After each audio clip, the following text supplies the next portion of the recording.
મે મહિનો ખતમ થતા પહેલા ભારત સરકારે મોંઘવારી ઘટાડવા માટે મોટું પગલું ભર્યું છે અને ખાદ્ય તેલોના ભાવમાં ઘટાડો લાવવા માટે કસ્ટમ ડ્યુટી ઓછી કરી છે. કેન્દ્ર સરકારે food palm oil, food soybean oil અને ફૂડ સૂરજમુખી તેલ પર લાગતી બેઝિક કસ્ટમ ડ્યુટી ઘટાડીને અડધી કરી છે. આ અગાઉ આ તેલો પર 20% ડ્યુટી લાગતી હતી, જે હવે ઘટીને 10% કરી છે.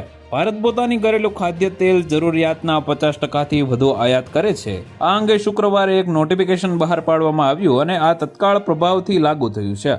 Food palm oil, food soybean તેલ અને ફૂડ સૂરજમુખી તેલ પર પ્રભાવી આયાત ડ્યુટી હવે 16.5% રહેશે, જ્યારે પહેલા તે 27.5% હતી.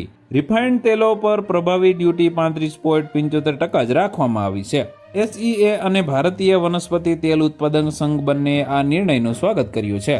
તેઓ સ્થાનિક પ્રોસેસરને સુરક્ષિત રાખવા માટે ફૂડ અને રિફાઇન્ડ ખાદ્ય તેલ વચ્ચે ડ્યુટી તફાવત વધારવાની માંગ કરી રહ્યા છે. કેન્દ્ર સરકારના આ નિર્ણયના વખાણ કરતા સોલ્વેન્ટ એક્સટ્રેકર્સ એસોસિએશન ઓફ ઇન્ડિયાના કાર્યકારી નિર્દેશક BV મહેતાએ કહ્યું કે તેનાથી ઘરેલું ઉદ્યોગોને પોતાની રિફાઇનિંગ ક્ષમતાનો ઉપયોગ કરવામાં મદદ મળશે. તો વધુ માહિતી મેળવવા માટે ચેનલ સાથે જોડાયેલા રહો. વિડીયો પસંદ આવે તો લાઇક કરી દેજો. ચેનલમાં નવા છો તો સબસ્ક્રાઇબ કરી દેજો.